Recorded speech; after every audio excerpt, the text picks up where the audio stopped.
فأنا ناصح لإخواني بالصدع بالحق تبيض وجوههم. السكوت في مسألة الحزبية يضرها، فاصدع بما تؤمر وأعرض عن المشركين. سلامي على دماج ورجالها والشيخ يحيى ودار العلم يا سعد بانيها.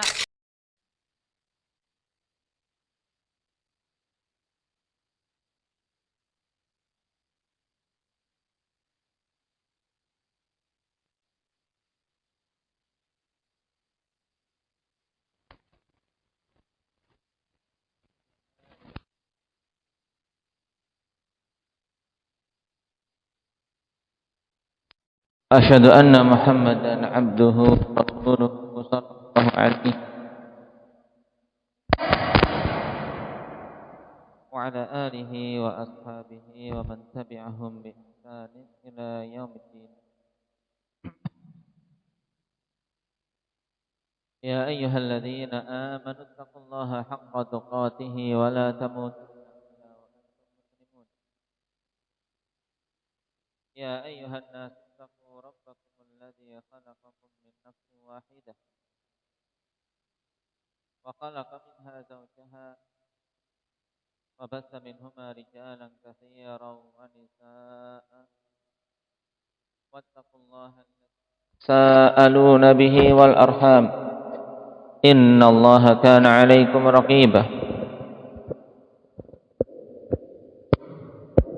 يا أيها الذين آمنوا اتقوا الله وقولوا قولا سديدا يصلح لكم أعمالكم ويغفر لكم ذنوبكم ومن يطع الله ورسوله فقد فاز فوزا عظيما. أما بعد فإن أصدق الحديث كتاب الله وخير الهدي هدي رسول الله صلى الله عليه وسلم وشر الأمور محدثاتها فإن كل محدثة بدعة وكل بدعة ضلالة وكل ضلالة في النار أعاذنا الله وإياكم من النار. Alhamdulillah, kita memuji Allah Subhanahu wa taala dan bersyukur kepadanya atas semua nikmat yang telah Allah Subhanahu wa taala anugerahkan kepada kita semua, sehingga pada kesempatan siang hari ini kita bisa kembali untuk duduk bermajlis demi menunaikan seruan Nabi kita Muhammad sallallahu alaihi wasallam dalam banyak hadis untuk setiap muslim dan muslimah berupaya kembali kepada agama Allah Subhanahu wa taala dengan mempelajarinya, dengan mengamalkannya, dan dengan berupaya untuk menyebarkannya. Karena dengan kembali kepada agama ini, Allah Subhanahu wa taala akan muliakan seorang hamba dan akan kembalikan kejayaan Islam secara umum. Adapun keutamaan bagi masing-masing hamba maka sangat jelas, karena seorang muslim maupun muslimah ketika dia melangkahkan kaki-kakinya menuju majalisul ilmi, langkah-langkah tersebut bukanlah langkah-langkah yang biasa. Langkah-langkah itu bukanlah langkah-langkah yang sia-sia. Akan tapi langkah itu adalah langkah yang dikatakan oleh Rasulullah sallallahu alaihi wasallam sebagai langkah-langkah yang mengantarkannya menuju surga. Rasulullah sallallahu alaihi wasallam bersabda, "Man salaka tariqan yaltamisu fihi ilma, sahhalallahu lahu bihi tariqan ilal jannah." Siapa saja yang menempuh suatu jalan untuk dia menuntut ilmu padanya, maka Allah Subhanahu wa taala akan mudahkan baginya jalan menuju surga. Jadi datangnya seorang ke majelis ilmu merupakan sebab untuk dimudahkan baginya menuju surga Allah Subhanahu wa taala. Kenapa? Karena dengan ilmu dia akan mengetahui apa yang menjadi kewajiban-kewajiban untuk dia tunaikan, Dengan ilmu dia akan mengetahui apa-apa yang dilarang untuk dia tinggalkan. Dengan ilmu dia mengetahui apa yang menjadi hak Allah, apa hak Rasulnya, dan apa hak-hak sesamanya, sehingga dia bisa menunaikan yang dikatakan oleh Nabi SAW, wa a'ti kulladzi haqqin haqqah, dan berikan kepada setiap yang memiliki hak haknya. Dengan itulah seorang hamba akan bisa selamat di dunia maupun di akhiratnya. Dan insyaallah pada kesempatan siang hari ini kita akan masuk pada poin pembahasan yang ke-15 dari bab terakhir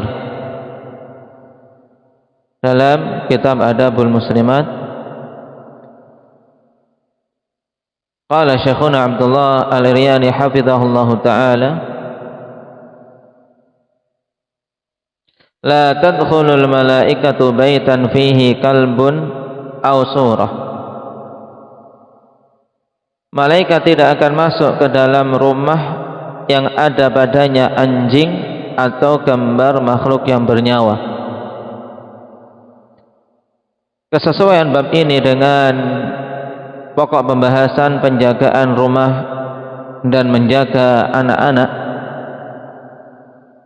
yang merupakan adab bagi setiap muslimah sangat jelas. Kenapa? Karena di antara upaya yang dilakukan oleh setiap muslimah dalam menjaga rumahnya adalah mengupayakan agar rumah tersebut rumah yang padanya kebaikan, rumah yang diberkahi oleh Allah Subhanahu wa ta'ala.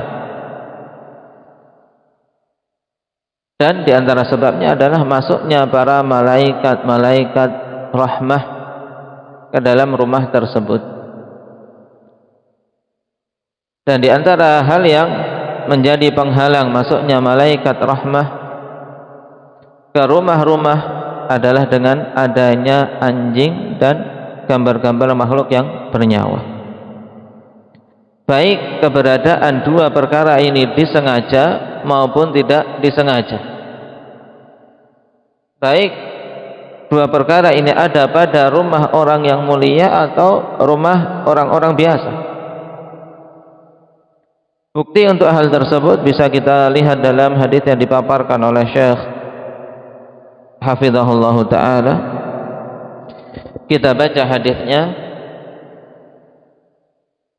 An Ummil Mukminin Aisyah radhiyallahu anha. Dibetulkan, di sini ada an lagi maka dihilangkan. An Ummil Mukminin Aisyah radhiyallahu anha annaha ishtarat numuraqatan fiha tasawir. Falamma ra'aha Rasulullah sallallahu alaihi wasallam qama 'ala al-babi falam yadkhul. Dari ibu kita Ummul Mukminin Aisyah radhiyallahu anha bahwasanya Rasulullah sallallahu alaihi wasallam membeli suatu numuraqah. Yang dimaksud dengan numuraqah adalah wisadatun saghirah, yaitu bantal kecil. Dan biasa untuk hal-hal seputar rumah, apakah bantal atau hal-hal yang lainnya yang sifatnya ringan, diperbolehkan seorang wanita untuk membeli tanpa seizin suaminya apabila memang hal tersebut sudah menjadi hal yang lumrah. Membeli sesuatu hal yang sifatnya ringan, sebagaimana yang dilakukan oleh Ummul Mukminin Aisyah di sini. Beliau membeli numuraqah, membeli semacam bantal kecil untuk Nabi sallallahu alaihi wasallam. Fiha tasawir, tapi pada bantal kecil tersebut ada gambar-gambar makhluk yang bernyawa. Falamma ra'aha Rasulullah sallallahu alaihi wasallam qama 'alal bab falam yadkhul, maka tatkala Rasulullah sallallahu alaihi wasallam melihat adanya bantal kecil yang bergambar tadi, Nabi sallallahu alaihi wasallam pun berdiri di ambang pintu dan tidak mau masuk. Fa'araftu fi wajhil karahiyah, maka aku mengetahui di wajah Nabi sallallahu alaihi wasallam ada ketidaksukaan. Dan ini menunjukkan kepekaan Ummul Mukminin Aisyah radhiyallahu anha dengan kondisi suaminya, itu Rasulullah sallallahu alaihi wasallam. Peka bahwasanya sang suami ini tidak suka, peka bahwasanya suami ini sedang jengkel atau marah. Dan ini penting untuk dicontoh oleh setiap muslimah agar dia itu menjadi seorang wanita yang peka dengan apa yang dirasakan oleh suaminya. Di sini Nabi sallallahu alaihi wasallam tidak perlu marah-marah, tidak perlu teriak-teriak, tidak perlu menggebrak pintu atau yang lainnya, tapi cukup adanya muka yang menunjukkan tidak suka. Aisyah sudah paham, ini Rasulullah sallallahu alaihi wasallam tidak suka. Jangan sampai menjadi seorang istri yang dablek. Dablek itu tidak paham, tidak peduli dengan keadaan suaminya, sampai suaminya ngomong dan dia belum ngomong, dia belum marah, dia nggak apa-apa. Ini keliru. Nah, tapi sepantasnya untuk seorang muslimah itu peka. Nah, suaminya tidak suka dengan apa yang dia pakai misalnya, suaminya tidak suka dengan sesuatu yang ada di rumah dia, peka, sehingga segera berupaya untuk memperbaiki. Inilah yang dicontohkan oleh ibu kita Aisyah radhiyallahu anha ketika mengetahui di wajah Nabi sallallahu alaihi wasallam ketidaksukaan, maka beliau pun mengatakan, ya Rasulullah, atubu ilallahi wa ila rasulih, madza adnabtu. Maka Aisyah mengatakan, wahai Rasulullah, saya bertobat kepada Allah subhanahu wa ta'ala dan kepada Rasulnya. Dikatakan oleh Syekh Ibnu Baz rahimahullah ta'ala dalam penjelasan tentang makna kalimat ini, bertobat kepada Allah, maka jelas kita memang bertobatnya ketika minta ampunan, ya minta ampunan kepada Allah. Karena kita hamba-hamba yang berdosa, hamba-hamba yang sering lalai terkait hak-hak Allah subhanahu wa ta'ala. Maka untuk bertobat minta ampunan, ya bertobat kepada Allah. Tapi apa makna wa atubu ila rasuli? Kata Syekh Ibnu Baz, wa atubu ila rasulihi min haqqih, dan aku bertobat kepada Rasulnya, yaitu aku meminta maaf kepada Rasulnya terkait hak beliau apabila beliau ada hal-hal yang haknya tidak aku tunaikan atau haknya aku langgar. Ini maksud perkataan Aisyah, atubu ilallahi wa ila rasulih. Berarti makna secara mudahnya ungkapan dari Aisyah radhiyallahu anha ini yaitu beliau mengatakan, wahai Rasulullah, sungguhnya aku bertobat meminta ampunan kepada Allah subhanahu wa ta'ala dan meminta maaf kepada Rasulnya apabila ada hal-hal yang tidak berkenan pada diri Rasulullah sallallahu alaihi wasallam. Madza adnabtu, apa salah saya? Apa salah saya? Perhatikan di sini contoh adab penting bagi setiap muslimah terkait hal yang sering terjadi di dalam rumah tangga. Nah, tiba-tiba kok suaminya berubah. Nah, yang tadinya ceria kok tiba-tiba cemberut, ini mesti ada sesuatu ini. Nah, yang tadinya enak kok tiba-tiba sedikit cuek atau yang lainnya. Maka butuh untuk dicontoh adab yang dibimbingkan oleh Ummul Mukminin Aisyah radhiyallahu anha. Nabi tidak mau masuk ke rumah, rona mukanya sudah menunjukkan beliau tidak suka. Maka Aisyah segera cepat-cepat untuk bisa untuk bisa mengambil hati Nabi sallallahu alaihi wasallam, jangan sampai lama-lama beliau di atas ketidaksukaan. Segera mengucapkan, wahai Rasulullah, aku bertobat kepada Allah dan aku minta maaf kepada Anda apa kesalahan saya, atau apakah ada kesalahan yang saya lakukan. Ini penting. Walaupun seseorang terkadang tidak menyadari apa kekeliruannya, butuh untuk dia apa? Dia meminta maaf terlebih dahulu, terutama seorang istri kepada suaminya. Karena telah kita lewati dalam pelajaran-pelajaran yang lalu betapa besar hak suami atas seorang istri, dan betapa bahayanya kemarahan suami, ketidakridhaan suami kepada istrinya. Ya, sampai-sampai malaikat pun ikut melaknat ketika seorang suami di malam hari marah, ketika dia menginginkan istrinya ternyata tidak dapat, akhirnya dia marah, tidur semalaman dalam kondisi marah. Ini sampai pagi malaikat pun ikut melaknat si wanita tersebut. Maka ini penting untuk seorang pertama kali berupaya minta maaf. Seorang wanita harus minta maaf dengan segera, walaupun mungkin saat itu dia belum jelas apa kesalahannya, apa salah saya.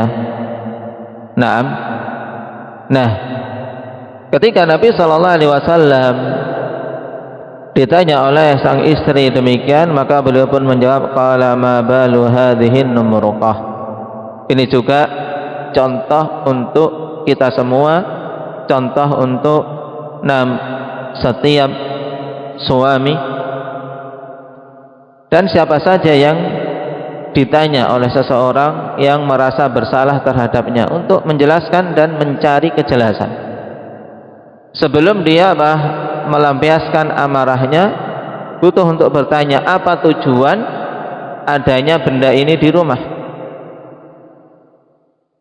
Maka Nabi sallallahu alaihi wasallam mengatakan, ma balu hadhihin numruqah. Kenapa bantal-bantal ini, atau kenapa bantal kecil ini ada di rumah kita? Ini mudahnya. Kenapa ada bantal kecil yang di situ gambar makhluk bernyawa kok ada di rumah kita? Karena bisa saja keberadaan sesuatu yang jelek ini ternyata titipan orang. Tadi ada orang lewat, menitipkan di sini, atau tadi ada sesuatu di jalan jatuh kemudian disingkirkan, ditakas itu, mungkin nanti orang yang mencari, dan seterusnya. Demikian pula di sini Nabi sallallahu alaihi wasallam bertanya terlebih dahulu.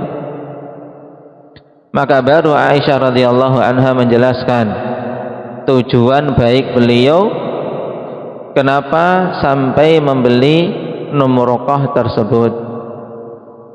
Faqalat ishtarituha litaq'uda 'alaiha wa tawassadaha. Saya membeli bantal kecil itu agar Anda duduk di atasnya dan agar Anda bersandar dengannya. Ketika sandaran di dinding ada bantal sehingga lebih nyaman. Tujuan baik dari seorang istri untuk suaminya. Akan tapi beliau keliru ketika memilih bantalnya, tapi tujuannya baik. Makanya Nabi sallallahu alaihi wasallam pun menjelaskan tentang perkara yang menjadikan beliau tidak suka, yaitu adanya gambar-gambar tadi. Faqala Rasulullah sallallahu alaihi wasallam, inna ashaba hadhihi suwar yu'adzabuna yaumal qiyamah wa yuqalu lahum ahyu ma khalaqtum wa qala innal bait alladhi fihi suwar la tadkhuluhul malaikah. Maka Nabi sallallahu alaihi wasallam jelaskan, sungguhnya orang-orang yang mereka menggambar gambar-gambar makhluk bernyawa ini akan diazab pada hari kiamat, dan dikatakan kepada mereka, hidupkanlah apa-apa yang telah kalian ciptakan. Di sini Nabi sallallahu alaihi wasallam menjelaskan betapa kerasnya hukuman bagi orang yang menggambar makhluk yang bernyawa. Bagi yang menggambarnya ada ancaman yang sangat keras. Di sini ada dua ancaman, yaitu yang pertama bahwasanya mereka akan diazab di hari kiamat. Akan diazab di hari kiamat, menunjukkan ancamannya neraka. Dan dalam hadis yang lain Rasulullah sallallahu alaihi wasallam secara tegas telah mengatakan kullu musawwirin finnar. Kullu musawwirin finnar. Setiap orang yang menggambar makhluk yang bernyawa dia di neraka. Diancam dengan ancaman neraka. Wa yuqalu lahum, dan dikatakan kepada mereka ini ahyu ma khalaqtum. Dan di antara bentuk azab yang diberikan kepada mereka yaitu mereka diperintahkan dengan suatu hal yang mereka tidak akan mampu untuk melakukannya, yaitu diperintahkan ahyu ma khalaqtum, hidupkanlah apa-apa yang dulu telah kalian ciptakan, yaitu yang kalian gambar dulu, menggambar anjing maka sudah menghidupkannya. Naam, menggambar makhluk yang bernyawa manusia, nah maka dia diperintahkan untuk menghidupkannya. Dan perintah ini lit ta'jiz, untuk melihat, untuk menunjukkan ketidakmampuan mereka, dan ini merupakan bentuk azab. Kemudian dijelaskan dalam hadis yang lain, Rasulullah sallallahu alaihi wasallam juga menyebutkan bentuk azab yang ditimpakan kepada orang-orang yang menggambar makhluk yang bernyawa ini bukan azab yang ringan. Bukan azab yang ringan, tapi azab yang termasuk kategori paling dahsyatnya. Sebagaimana Rasulullah sallallahu alaihi wasallam bersabda, "Asyaddun nasi 'adzaban yaumal qiyamah alladzina yudhahi'una bi khalqillah." Orang yang paling dahsyat azabnya di hari kiamat di antaranya adalah orang-orang yang menjadikan dirinya sebagai tandingan dalam penciptaan bagi Allah Subhanahu wa taala. Yudhahi'una bi khalqillah, yaitu dia memposisikan dirinya sebagai tandingan bagi Allah dalam penciptaan. Dan hadis ini sangat tegas, dilarangnya menggambar makhluk yang bernyawa. Kenapa? Karena ada padanya mudhahah, ada padanya upaya untuk menandingi Allah Subhanahu wa taala, baik dia meniatkan, dan ini lebih parah, ataupun tanpa meniatkan. Kenapa? Karena yang menjadi penentu, menjadi inti adalah adanya gambar tersebut. Maka dari hadis ini jelas, semakin persis gambar yang diwujudkan dengan aslinya, maka akan semakin kuat bentuk penyerupaan. Semakin kuat bentuk penyerupaannya, dan semakin parah tentunya serta semakin keras larangannya. Oleh karena itulah hendaknya seorang muslim maupun muslimah betul-betul berhati-hati dari perbuatan menggambar makhluk yang bernyawa yang dari masa ke masa semakin mudah untuk melakukannya. Mungkin di masa dulu seorang untuk bisa menggambar yang persis ini butuh belajar, butuh keahlian. Hanya 1-2 orang yang mampu untuk melakukannya, menggambar orang persis, menggambar hewan persis bagus. Nah, mungkin 1-2 orang. Tapi pada masa sekarang perbuatan tersebut sangat mudah. Bahkan anak-anak kecil pun bisa melakukannya dengan hanya sekedar memencet tombol kamera. Dan apa yang terjadi sangat persis dengan aslinya, dan semua orang mengatakan bahwasanya itu adalah gambar, atau dalam istilahnya foto.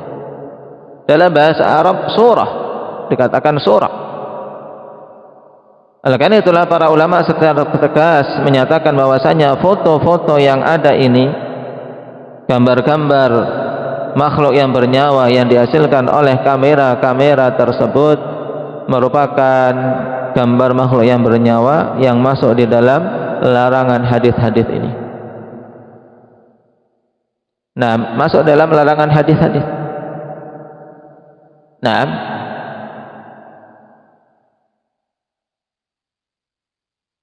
yang harus kita tinggalkan karena perbuatan tersebut masuk dalam kategori dosa besar.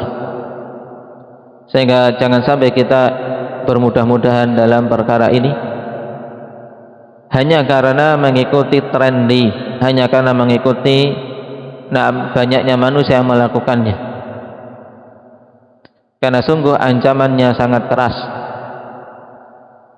Dan di antara hal yang menjadikan beberapa orang atau bahkan banyak orang yang mereka menisbahkan diri kepada ahli sunnah kemudian bermudah-mudahan dalam masalah berfoto-foto adalah apa? Berlandaskan pada fatwa Syekh Ibnu Utsaimin rahimahullahu taala, di mana beliau menyatakan itu boleh dengan penggunaan kamera fotografi, itu boleh karena hakikatnya ibarat seperti apa? Memfotokopi saja. Penciptaannya makhluk yang digambar itu hakikatnya makhluk ciptaan Allah Subhanahu wa taala. Yang dikatakan oleh ulama yang lain adalah filsafat, sekedar filsafat yang tidak ada bobotnya. Itu pun Syekh Ibnu Utsaimin rahimahullahu taala dalam penjelasan beliau bukan berarti seseorang boleh semaunya sendiri memfoto kemudian menyimpan hasil fotonya. Dalam risalah yang beliau tulis ketika dilayangkan kepada beliau nasihat terkait masalah fatwa pembolehan memfoto dengan kamera fotografi, maka beliau jelaskan bahwasanya beliau bukan berarti membolehkan untuk seseorang memfoto tanpa ada kedaruratan atau tanpa ada hajat. Demikian pula bukan berarti beliau boleh membolehkan menyimpan foto-foto tersebut tanpa ada kedaruratan, tanpa ada hajat. Kenapa? Karena surah yang dihasilkan tetap surah. Beliau mengatakan surahnya surah, gambar makhluk yang bernyawa. Tapi beliau perbuatannya ketika menggambar, kalau itu foto dengan kamera fotografi, beliau menyatakan tidak masuk. Dan ini merupakan bentuk kontradiksi yang ada pada fatwa beliau yang menunjukkan kelemahan pendapat ini. Dan selanjutnya seorang muslim maupun muslimah tidak mencari-cari suatu fatwa yang menjadi alasan untuk dia bisa membolehkan suatu hal yang dilarang. Dan ini bentuk tatabbu' rukhas, itu mencari-cari rukhsah yang ada pada suatu pendapat para ulama untuk dia ambil sesuai dengan hawa nafsunya sendiri. Karena seorang yang jujur dalam mengambil fatwa Syekh Ibnu Utsaimin, beliau tidak membolehkan untuk menyimpan foto hanya sekedar kenang-kenangan, apalagi untuk sesuatu yang tidak ada tujuannya sama sekali. Intinya, ma'syarul muslimat, hendaknya kita menjauh dari perbuatan ini, yaitu memfoto makhluk-makhluk yang bernyawa, apakah itu hewan ataupun manusia, apalagi untuk memfoto diri sendiri, yaitu yang diistilahkan dengan selfie. Karena sungguh ancamannya keras. Kemudian kalau seseorang pada dirinya ini perkara yang ada khilaf di kalangan ulama belakangan, ulama abad ini ada khilaf padanya tentang masalah ini. Tapi ketika perkaranya antara keharaman yang keras dan pembolehan yang dibangun di atas alasan yang tidak jelas atau alasan yang lemah yang lebih cenderung kepada hal-hal yang condong kepada hawa nafsu, maka tentunya seorang harus berhati-hati dan memilih perkara yang lebih menyelamatkan bagi agamanya, yang lebih menyelamatkan bagi agamanya. Kenapa? Karena Nabi mengatakan kullu musawwirin finnar, setiap orang yang menggambar makhluk yang bernyawa, yang memfoto, itu diancam dengan neraka wal iyadu billah. Kemudian Nabi SAW mengatakan akibat keberadaan foto di rumah, akibat keberadaan gambar makhluk yang bernyawa di rumah, akibat keberadaan patung-patung dari patung-patung makhluk yang bernyawa di rumah, akibatnya apa? Kalau tadi hukuman bagi orang yang menggambar itu sendiri. Karena jangan sampai seorang mengatakan, aku kan tidak menggambarnya, aku bukan pula yang memfotonya, tapi yang memfoto adalah para fotografer, mencari tukang untuk memfoto, tapi aku ingin simpan foto ini di rumah. Ini juga tidak diperbolehkan. Kenapa? Karena ada akibat yang akan dirasakan oleh penghuni rumah, yaitu Nabi sallallahu alaihi wasallam mengatakan, innal bait alladzi fihi suwar la tadkhuluhul malaikah. Sungguhnya rumah yang ada padanya gambar-gambar makhluk yang bernyawa tidak akan dimasuki oleh malaikat. Tidak akan dimasuki oleh malaikat, dan ini dampak yang tidak ringan. Ketika rumah tidak dimasuki oleh malaikat, maka yang akan menghuninya adalah syaitan-syaitan tentunya, sehingga keberkahan tercabut dari rumah tersebut, keburukan lebih dominan pada rumah tersebut. Nasallallahu al-afiyata wassalamah. Hadis ini dikeluarkan oleh Imam Bukhari dan Muslim dan disebutkan dalam bab la tadkhulul malaikah baitan fihi kalbun wala surah. Dikatakan oleh Al-Alama Ibnu Baz rahimahullahu taala, la yajuzu ittikhadhu thiyab alladhi fiha suwar dawatil arwah li'umumi nususin nahyi an taswiri dawatil arwah. Tidak diperbolehkan untuk memakai pakaian atau membeli suatu pakaian, mengambil pakaian yang di situ ada padanya gambar-gambar makhluk yang bernyawa.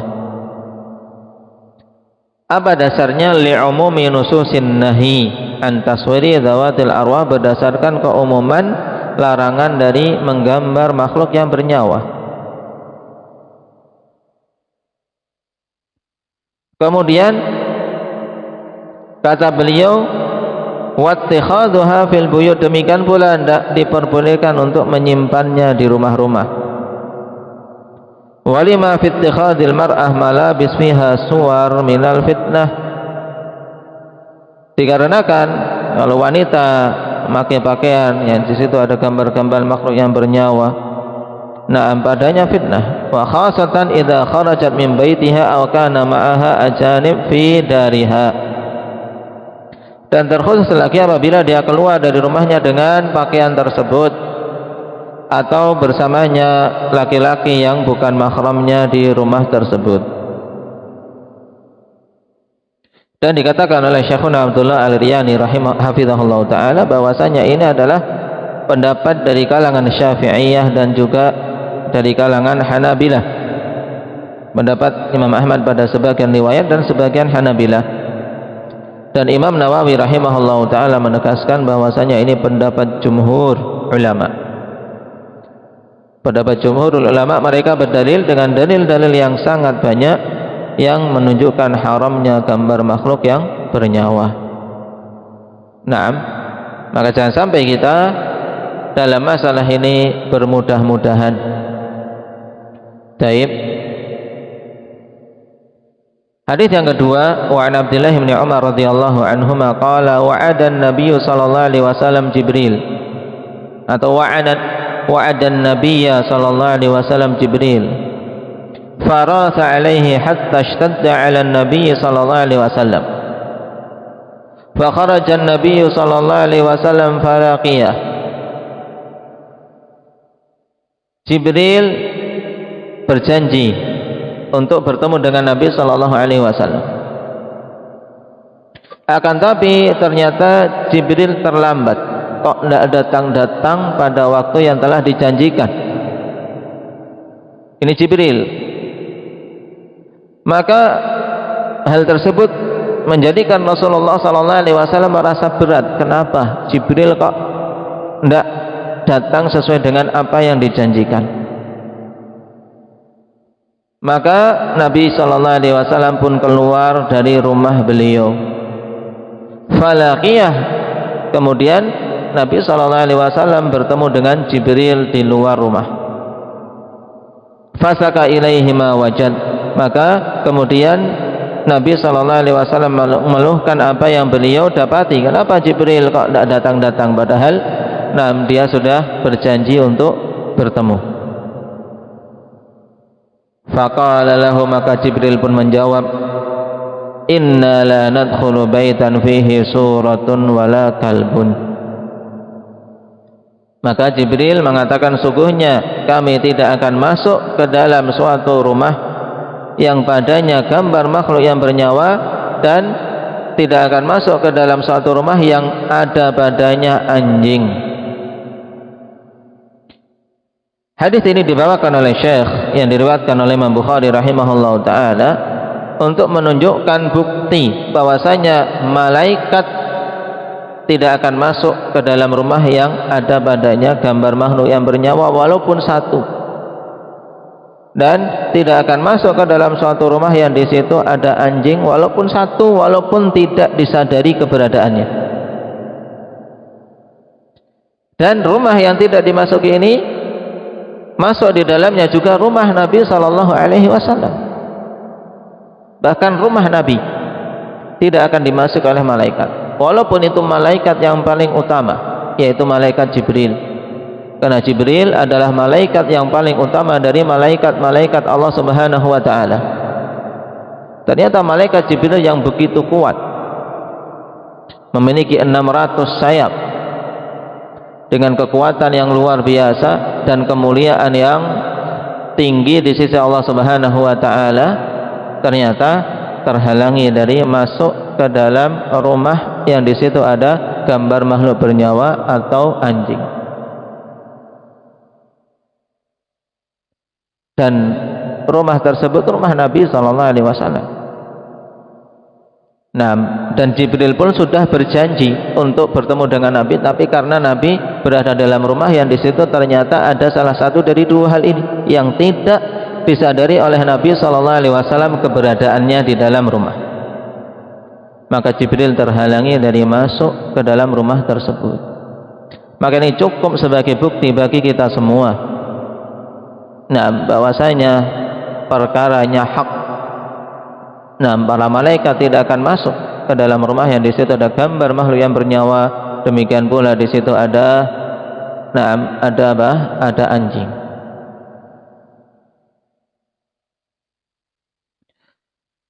Qala wa an ummil mu'minin Aisyah radhiyallahu anha annaha qalat wa'ada Rasulullah sallallahu alaihi wasallam Jibril alaihi salam fi sa'atin ya'tihi fiha. Hadis yang ketiga dari Ummul Mukminin Aisyah radhiyallahu anha untuk memperjelas bahwasanya Jibril menjanjikan kepada Nabi sallallahu alaihi wasallam pada suatu waktu yang beliau akan datang menemui Nabi sallallahu alaihi wasallam. Nah, ini didatangkan oleh Syekh untuk menunjukkan keberadaan gambar makhluk bernyawa dan anjing itu tidak disadari oleh Nabi. Faja'atil kasa'ah wa lam ya'tihi. Kemudian sampailah waktu yang dijanjikan tersebut, ternyata Jibril juga tidak datang. Wa fi yadihi 'asan fa'alqaha min yadihi. Dan saat itu di tangan Nabi sallallahu alaihi wasallam ada sebuah tongkat, maka dilemparlah tongkat tersebut dari tangan Nabi sallallahu alaihi wasallam. Nabi sudah menunggu ingin bertemu dengan Jibril yang mulia, ternyata kok tidak datang pada waktu yang telah dijanjikan. Nabi kecewa. Nabi kecewa. Wa qala ma yukhlifullahu wa'dahu wa la rusuluh. Dan Nabi SAW kemudian mengatakan Allah tidak akan menyelisih janjinya, juga utusan-utusannya tidak akan menyelisih janjinya. Ini mesti ada sebab. Nabi SAW mengatakan ini Jibril sudah berjanji dan tidak mungkin Jibril menyelisih janjinya. Ini mesti ada sebab kenapa Jibril tidak datang. Taib. Tsummal tafata, maka kemudian Nabi sallallahu alaihi wasallam menengok, ya mencari-cari apa gerangan yang menjadi sebab Jibril tidak mau datang. Fa idza jirwu kalbin tahta saririhi, maka tiba-tiba Nabi sallallahu alaihi wasallam melihat seekor anak anjing berada di bawah ranjang Nabi sallallahu alaihi wasallam. Ya, anak anjing mungkin masuk tanpa diketahui oleh Nabi sallallahu alaihi wasallam. Nah, tiba-tiba sudah berada di bawah kolong atau berada di kolong ranjang beliau. Faqala ya Aisyah mata dakhala hadzal kalbu hahuna? Faqalat wallahi ma darait. Maka kemudian Nabi bertanya, wahai Aisyah, kapan masuk anjing ini di sini? Maka Aisyah kemudian menjawab, demi Allah saya tidak tahu. Kedua-duanya tidak mengetahuinya. Naam, fa amara bihi fa ukhrij. Maka kemudian Aisyah Nabi sallallahu alaihi wasallam merintahkan untuk anjing tersebut dikeluarkan. Di sini juga contoh bagi kita semua, ketika mendapati sesuatu yang masing-masing tidak menyadarinya, tidak perlu untuk saling menyalahkan. Nabi tidak sadar adanya anjing tersebut, demikian pula Aisyah radhiyallahu anha tidak menyadari, tidak tahu kok tiba-tiba anjing tersebut masuk. Nabi tidak kemudian mengumpat-umpat Aisyah, kenapa kamu jaga rumah nggak becus, nah anjing sampai masuk nggak sadar ini dan itu, tidak. Ya namanya manusia teledor, namanya manusia suatu saat lalai ketika menjaga, itu sesuatu yang lumrah. Maka di sini butuh untuk kita jadikan contoh dari kehidupan rumah tangga Nabi sallallahu alaihi wasallam. Nah, bagaimana beliau mensikapi suatu kekeliruan yang tidak disadari, kekeliruan yang tidak disengaja. Tidak mungkin Aisyah memasukkan seekor anjing ke dalam rumah. Nah, dan tidak mungkin pula seorang wanita terus-menerus berusaha menjaga rumah tanpa ada sesuatu apapun yang dia terluputkan. Misalnya tiba-tiba ayam masuk, kemudian buang kotoran di sana dan di sini, sehingga rumah kotor tanpa disadari.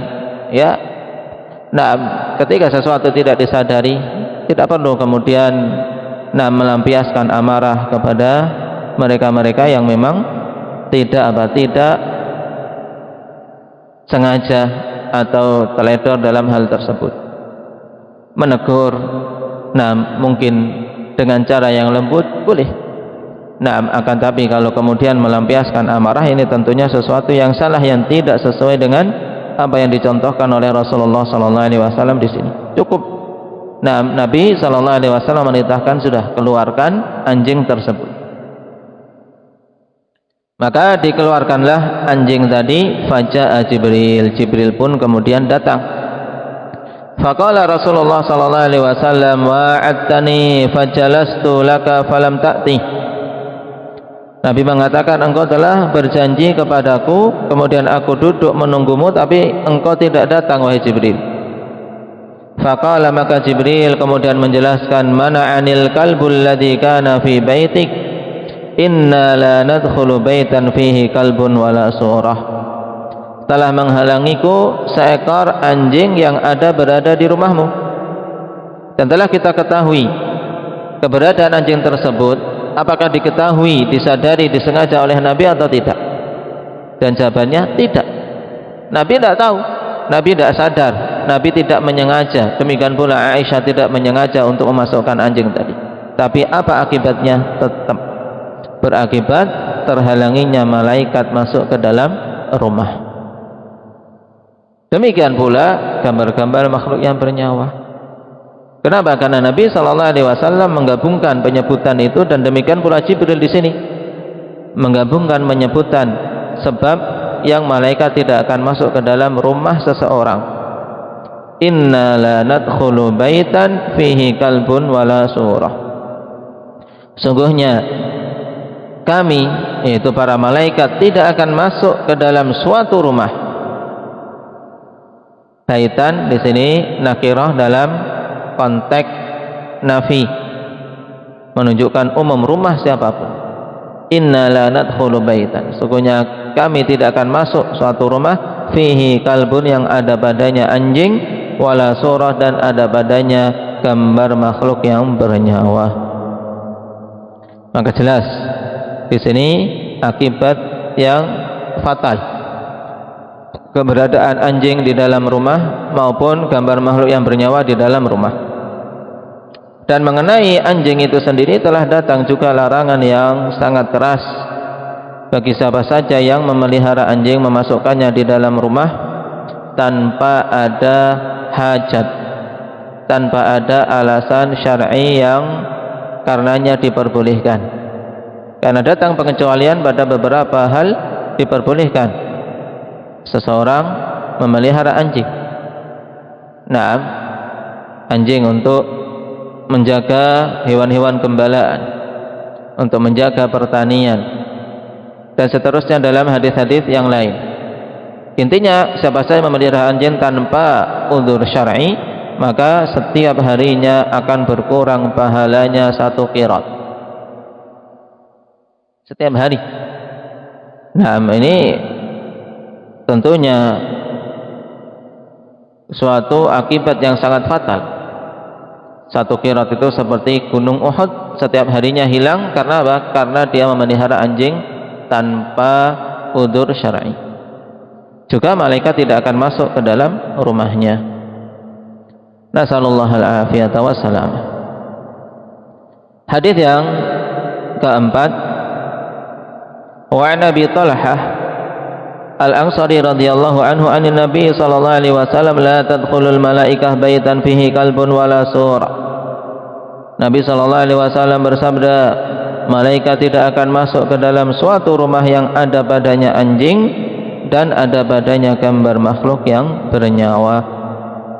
Hadis riwayat Bukhari wa Muslim. Wa fi riwayatin la tadkhulul malaikatu baitan fihi kalbun wala tamathil. Dan dalam riwayat yang lain, Nabi sallallahu alaihi wasallam mengatakan malaikat tidak akan masuk ke dalam suatu rumah yang ada padanya anjing dan ada padanya patung-patung. Riwayat ini sebagai faedah tambahan bahwasanya gambar yang dimaksud di sini bukan hanya gambar 2 dimensi, akan tapi juga masuk di dalamnya gambar 3 dimensi lebih lagi. Patung-patung, ya, gambar 3 dimensi. Nah, taib, gambar patung-patung dari patung-patung makhluk yang bernyawa jelas menghalangi masuknya malaikat ke dalam rumah tersebut. Kemudian hadis yang terakhir pada bab ini, wa an Abi Hurairah radhiyallahu anhu qala Rasulullah sallallahu alaihi wasallam, la tadkhulul malaikah baitan fihi tamathil aw tasawir. Rasulullah sallallahu alaihi wasallam bersabda, malaikat tidak akan masuk ke dalam rumah yang ada padanya patung-patung atau gambar-gambar makhluk yang bernyawa. Maka dari hadis-hadis ini sangat jelas haramnya seseorang menyimpan gambar-gambar makhluk yang bernyawa di dalam rumahnya. Nah, berakibat tidak masuknya malaikat ke dalam rumah tersebut. Dan telah sahih dari Nabi sallallahu alaihi wasallam perintah kepada kita semua untuk tidak membiarkan satu gambar pun dari gambar-gambar makhluk yang bernyawa kecuali kita berupaya untuk menghapusnya. Sebagaimana sabda beliau dalam hadis Ali bin Abi Thalib, la tada suratan illa tamastaha. Jangan engkau biarkan satu gambar makhluk bernyawa pun kecuali engkau menghapusnya. Dan menghapus yang dimaksud di sini adalah menghapus kepalanya. Dengan apa? Memotong kepalanya kalau itu berupa patung, kalau itu berupa gambar atau foto, dengan apa? Menghilangkan kepalanya. Nah, dihapus pada bagian kepalanya. Kenapa? Karena Rasulullah sallallahu alaihi wasallam telah menegaskan bahwasanya hakikat dari surah, hakikatnya adalah pada kepalanya. Sebagaimana juga datang asar yang banyak dari para salaf tentang hal tersebut.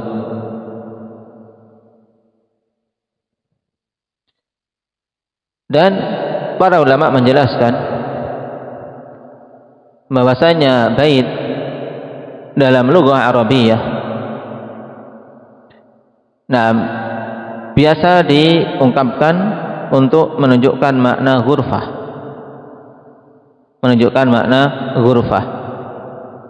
oleh karena itulah sebagian ulama memberikan solusi terkait keberadaan gambar-gambar makhluk yang bernyawa yang sungguh ini kita rasakan sebagai bala, yaitu sebagai bala yang merata di negeri-negeri kaum muslimin, bahkan di rumah-rumah kaum muslimin secara umum.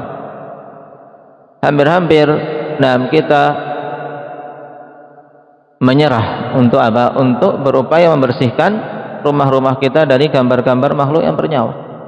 Apalagi mereka memiliki anak-anak kecil dengan berbagai macam peralatan atau mainan atau makanan yang hampir tidak ada satu makanan pun kecuali di situ bungkusnya ada gambar makhluk yang bernyawa.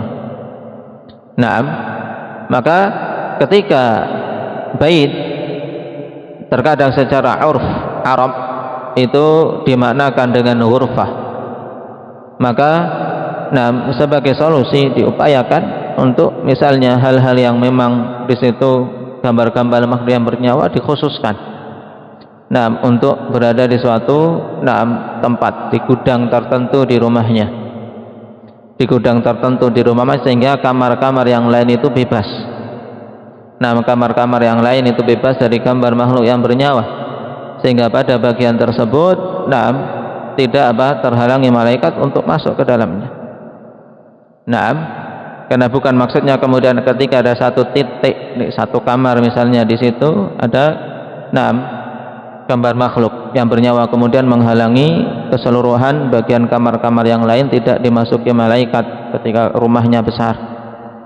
Karena bait secara lughah Arabiyah urufnya diungkapkan untuk ghurfah, untuk suatu kamar. Sebagaimana rumah Nabi SAW kita ketahui hanya satu kamar saja. Rumah Nabi satu kamar.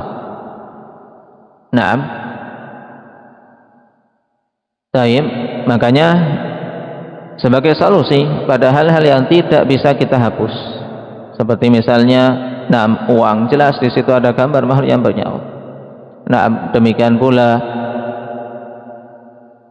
surat menyurat, KTP, paspor dan seterusnya ada gambar makhluk yang bernyawa.